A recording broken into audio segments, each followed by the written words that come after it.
Yes, people. I saw a document that was probably written in the 60s or 70s thereabout, but somebody showed me the document years ago. And in that document, it showed the plans that it was a European agency. I'm not sure if it was the United Nations or one of them, but it showed the plans that they had to get people to accept the whole gay movement. And it showed some of the techniques that they were going to use.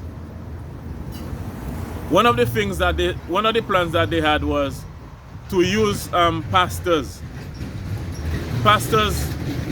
that they could work with, pastors that were sympathetic to the gay movement, in such a way that these pastors would not preach against the gay business in churches. They also had another plan where they would be teaching children to be tolerant and accepting and accommodating to the gay business.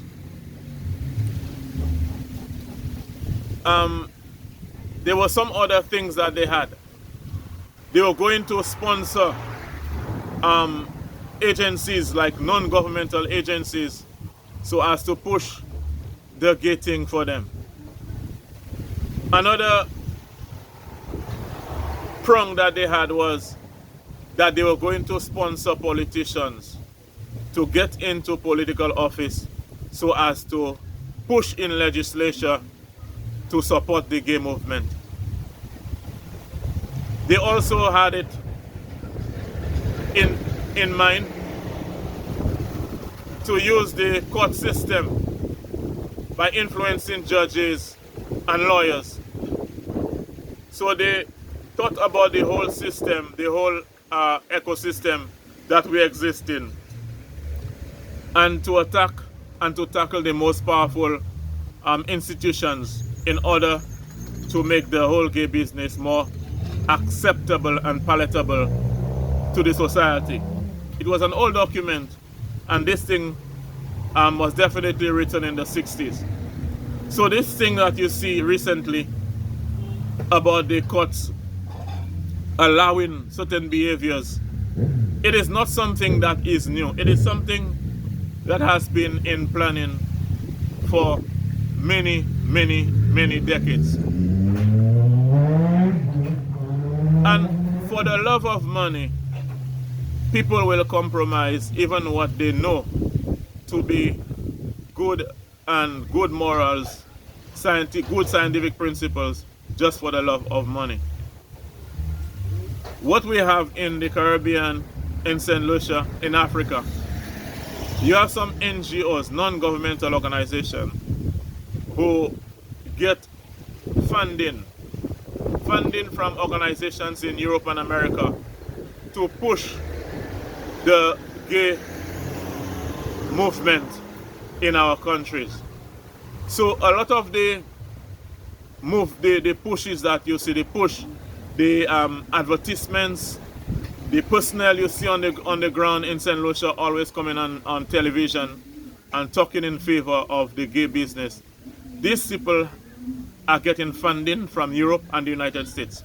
And as I told you, I read a document, an old document, and these things were being drafted like probably even in the 60s and even before.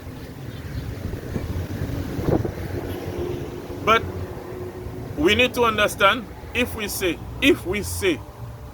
believe that St. Lucia is a Christian country as we claim, then we as a people should not accept any ruling from any court or any judge that is contrary to the scriptures, because nobody, no law, no institution, nothing, no NGO supersedes Elohim. No law supersedes the laws of the Creator of heavens and earth. There are many scriptures that we can use, but briefly I'm just going to go to two.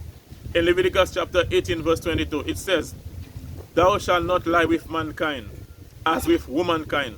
It is an abomination. Neither shalt thou lie with any beast to defile themselves within." Neither shall any woman stand before a beast to lie down thereto. It is telling us that it's an abomination for a woman and a woman to have sex. It's an abomination for a man and a man to have sex. It's an abomination for a human being and an animal to have sex. That is in Leviticus chapter 18. Also in Romans chapter 1, and it's somewhere in between 18 to 42. It said, for this cause God gave them up into vile affection. Because they were not listening to God, they didn't want to follow the laws of God like people do here. They believe that the rules of God is archaic, that's not for them. It is for people that are not educated and all of that. So God just dropped them, let them do what they want. For this cause God gave them up into their vile affection. For even their women did change the natural use into that which is against nature, and likewise also the men, leaving the natural use of the woman, burned in their lust one towards another, men with men, working that which is unseemly, and receiving in themselves the recompense of their error which was met.